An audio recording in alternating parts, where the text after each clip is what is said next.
wasting time.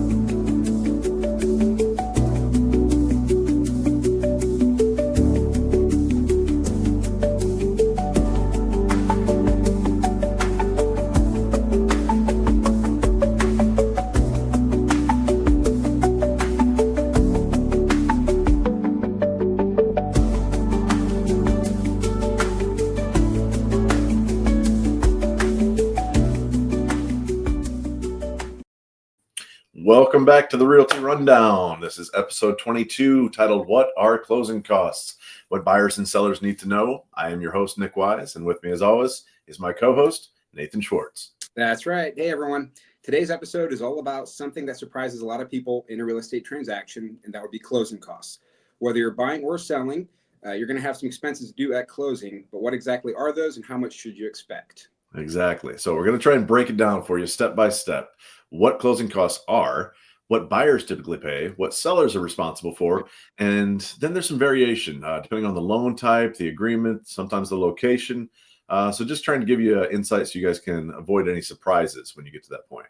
Yeah, absolutely. Let's start with the basics. So closing costs are simply just fees and expenses both buyers and sellers pay to complete a real estate transaction. So they're due at closing when the title transfers and the deed is finalized or the deal is finalized.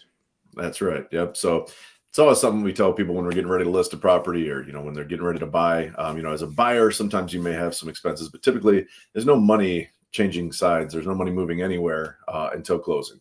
Yep. The advertising typically is paid by the agent. We always cover all advertising. It's up to every agency what they do, but that's how we handle it. So yeah, these costs are always at closing. And again, you've got your title work fees in here, your origination fees in here for your mortgage, basically to get the loan. Taxes, insurance are going to be paid typically and collected at closing. Not always. Some people choose not to escrow their taxes and insurance. If you're like me, I don't, because I'm a control freak and I want to make sure everything is just so and it's paid and I track it. So I don't. We don't mortgage. We don't include that in our mortgage. And then, of course, real estate commissions obviously are typically included at the time of closing as well. So you can kind of think of these, I guess, as fine print items. They're not something that you really think about when you start a real estate transaction, but they are eventually paid when you finalize that home sale. Yeah. And as the buyer, here's what you could expect to pay in Indiana and most Midwestern markets, but specifically here in Indiana. So your loan origination fee is going to vary about 0.5% to 1% of the loan amount. So not necessarily the purchase price, but your loan amount. Appraisal fee, $400 to $600. Your credit report and underwriting fees could vary again, $100 to $300. Title insurance and search fees, $600 to $1,200. And homeowners insurance for the first year, that varies quite often, but anywhere between $800 to $1,500, which I've more so been seeing more towards that $1,500 figure. So, and then, yeah, and prepaid taxes and escrow. So typically you're going to see 2 to 3 months worth of taxes there. And your recording fees, $50 to $150. And then if applicable, maybe some attorney's fees. We've seen them in some cases around $500. And then there's some miscellaneous fees. But in total, as the buyer, you're going to typically see about 2 to 5% of the home's purchase price in regard to your closing costs. Yep. And I threw an image up here on the screen for everybody. And it's AI generated, so you can look for the little AI typo on there. You'll find it. It's glaring once you see it. It's like you can't look away from it. That's the numbers in essence are pretty accurate for what you can expect to pay as a buyer. So, for example, like Nate mentioned, on $250,000 home, somewhere between $5,000 to $12,500 in closing costs for the buyer side. We certainly recommend, highly recommend getting some kind of a loan estimate early on in the process, like when you first meet with your lender to get your pre-approval. A good lender is typically going to give you some kind of an estimate, a good faith estimate, as they would call it. In fact, they have to be within a certain range. And since I don't know off the top of my head what that range is, I think it's 10%. I was like, I'm not going to say it. And then I just did. But I think they have to be within like a 10% margin of error on that. So if they estimate your closing costs are going to be $5,000 and they end up being $6,000, they're not within that margin. Or, yeah, no, they wouldn't be. So I think they have to make like adjustments on their end. So they would have to reduce some of their closing costs, maybe their loan origination fee. They have to take a little bite out of that. Then on the seller side, and again, these are just expected expenses that can vary widely, just in price, or also what's actually included and who's paying for it. But again, these are typical transactions, what we're seeing. So sellers have their own set that's separate from a buyer's. In Indiana, typically it's going to be a real estate commission. There is no standard commission. There's not. But on average, it tends to come in between 5% and 6% of the total sales price. And that is typically split between the buying agent and the listing agent. We won't get too much into that because obviously the law changed. We've talked about that on a past episode, how the law in Indiana has changed and how commissions are handled and how they are negotiated. I think it really fell into a nice place where it's very clear now to both the buyer and the seller that commissions are negotiable. So they're no good. These are standard. These are just no standard. I mean, no, I just said they're standard. I'm getting sued. Should never have even talked about commission, but it's typically there. As we know, even for sale by owner properties, typically bring in an agent at some point. I think it's like 88% of them that try to sell themselves end up bringing in an agent to help get the deal closed and end up paying some commission. So you can expect it. Title insurance obviously is another big cost. And this again, it's kind of a percentage based thing. So, the lower purchase price of a home is typically going to have much lower title insurance because that's what they're insuring. So if it's a big old home, $1 million home, it's going to have a big old title insurance policy. It's going to be a couple $1,000s, maybe even $3,000 once you start traipsing up there in value. Again, we've covered title insurance, what it does, but feel free to ask us questions if you're still unsure, or go back and watch that past episode of the Realty Rundown. Property taxes owed up until closing. So they'll prorate these up right until the day before closing. That's the last date of ownership, even though say you're closing at 4:00 in the afternoon for tax proration purposes, they're actually calculating them from the day prior to closing. So those will be credited to the buyer. And in Indiana, where we pay our taxes in arrears, that's usually a pretty big amount because you typically got all the prorated taxes for that year.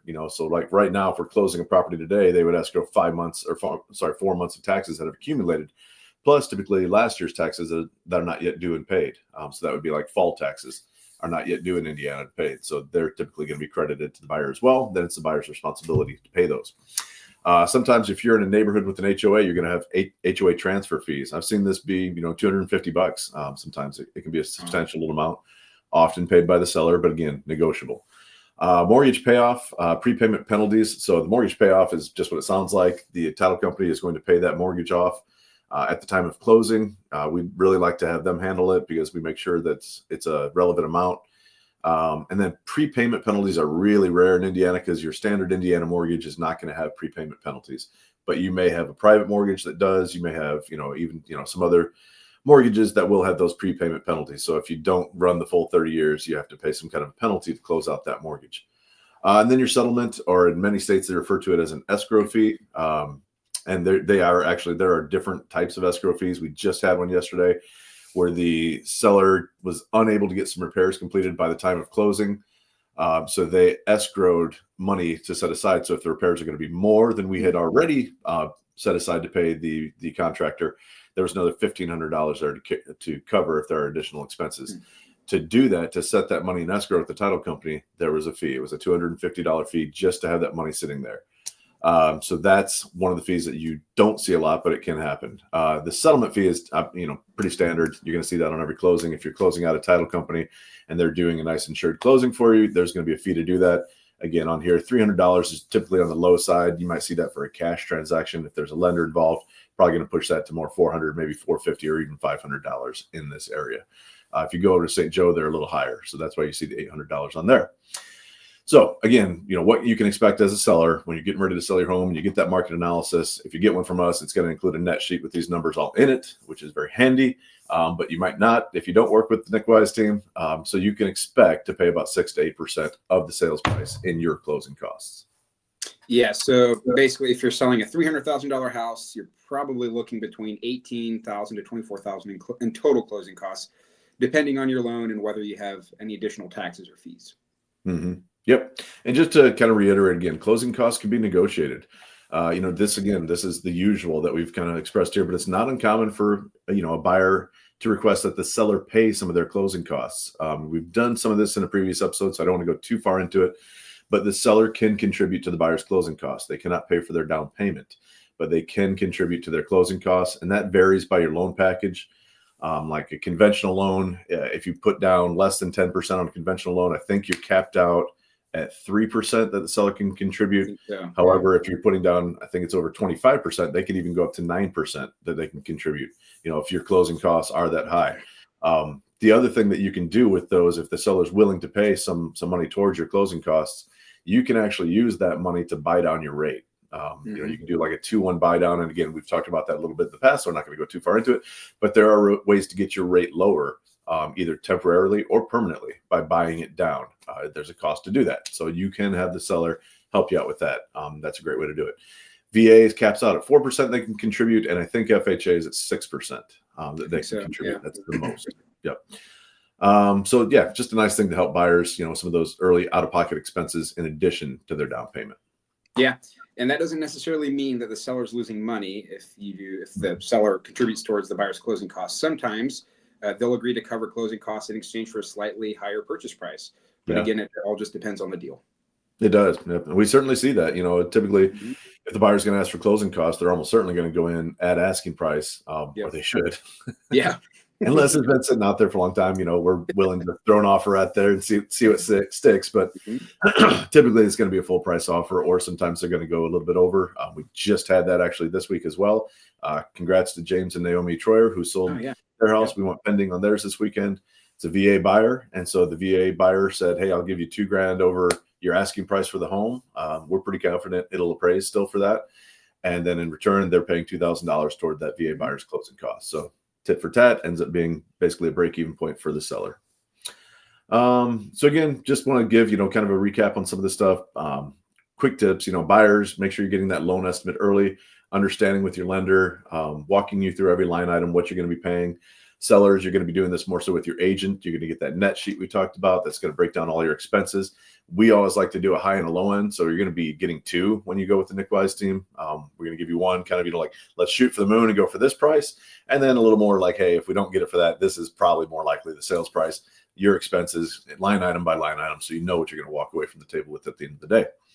And also don't forget to budget for the other things that aren't really closing costs, moving costs, any repairs that the seller can be expected to make.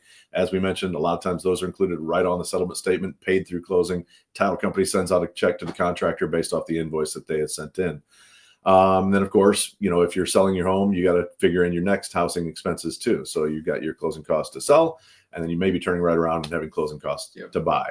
And obviously, so closing costs, as you traditionally think of them, are a lot of things, and they're not necessarily the only expenses that you incur when you're buying and selling. Yeah, exactly. And no one likes hidden fees. And with the right preparation, closing costs don't have to be a surprise. So whether you're buying or selling, understanding your numbers up front makes the whole experience much smoother. That's right. All right, guys. Well, I think that's it for episode 22 of the Realty Rundown. Hope you understand a little bit more about your closing costs and what you can expect. So if you have any additional questions, by all means, reach out to us. We'll talk to you about closing costs, net sheets, planning for your next transaction. The Nic Wyse team is here to help. Until next time, guys, Nick knows. We'll get you wise replies. That's right. Thanks, guys.